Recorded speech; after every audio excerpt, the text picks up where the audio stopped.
ان سے اختلاف کیا اور کہا کہ آپ یوں کریں کہ جو 7 سینئر ججز ہیں سپریم کورٹ کے، ان 7 سینئر ججز پر مشتمل لارجر بینچ بنا دیں اور وہ لارجر بینچ اس کا فیصلہ کرے۔ لیکن بالآخر چونکہ میجورٹی 2 ججز کی تھی تو ان 2 ججز نے اب اس بنیاد پر فیصلہ کیا ہے کہ اب اس معاملے کو فل کورٹ سنے گی، اور فل کورٹ سننے کا مطلب یہ ہے کہ اب یہ معاملہ once and for all set ہو جائے گا۔ اب کب کیس لگے گا؟ 3 جون کو سماعت کے لیے یہ کیس مقرر ہو چکا ہے۔ 3 جون کو زیادہ دور نہیں ہے، 3 جون کو دیگر بہت سارے کیسز بھی ہیں، 3 جون کو ہی سائفر کا کیس ہے۔ تو عمران خان کے لیے یہ ایک بڑا دن ہے۔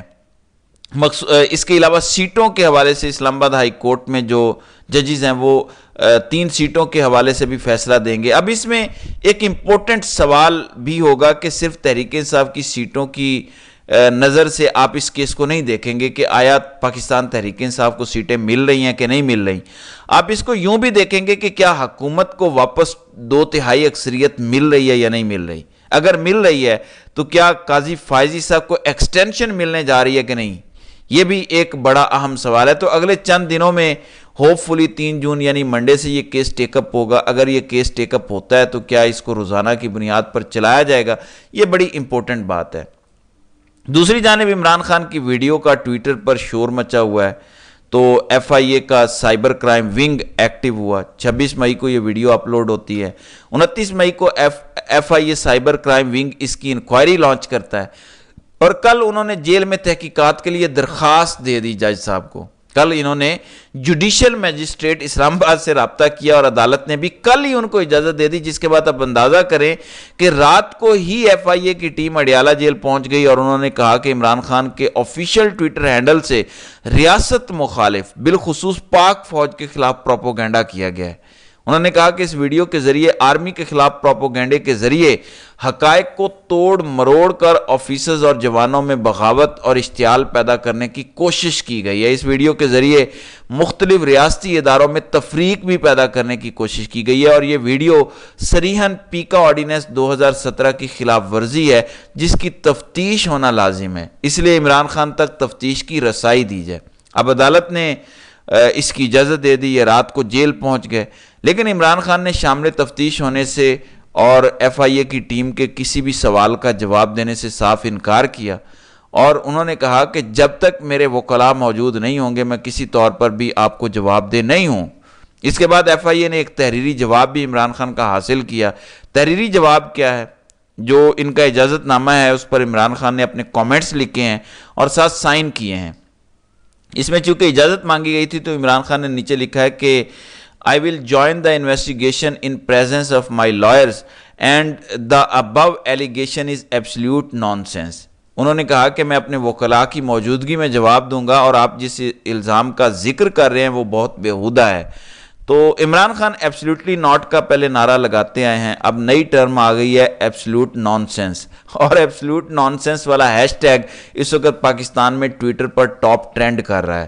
پھر ایک اور اہم ڈیولپمنٹ ہے جو اسلام آباد سے ہے۔ پاکستان تحریک انصاف جلسہ کرنا چاہتی ہے، اور جلسے کے حوالے سے ان کو انتظامیہ اجازت نہیں دے رہی، اور انہوں نے اسلام آباد ہائی کورٹ سے رجوع کیا، تو اسلام آباد ہائی کورٹ نے ڈی سی کو کہا تھا کہ آپ فیصلہ کریں اور فیصلہ کر کے اجازت دیں۔ تو اب بتایا گیا تھا کہ جو سیکیورٹی کے ادارے ہیں وہ پاکستان تحریک انصاف کو کلیئرنس نہیں دے رہے، لیکن بالآخر ڈی سی اسلام آباد نے پاکستان تحریک انصاف کو جلسہ کرنے کی اجازت دے دی ہے، اور اس سلسلے میں اسلام آباد ہائی کورٹ کو بھی باقاعدہ طور پر آگاہ کیا گیا کہ ہم نے عدالت کے حکم پر عمل درآمد کر دیا ہے۔ ڈی سی اسلام آباد نے پاکستان تحریک انصاف کو روات جی ٹی روڈ پر جلسہ کرنے کی اجازت دی ہے، لیکن اس وقت امپورٹنٹ بات یہ نہیں ہے کہ روات میں جلسہ ہے، پریڈ گراؤنڈ میں ہے یا ڈی گراؤنڈ میں ہے۔ اس وقت امپورٹنٹ بات یہ ہے کہ پاکستان تحریک انصاف کو بالآخر جلسے کی اجازت ملی ہے۔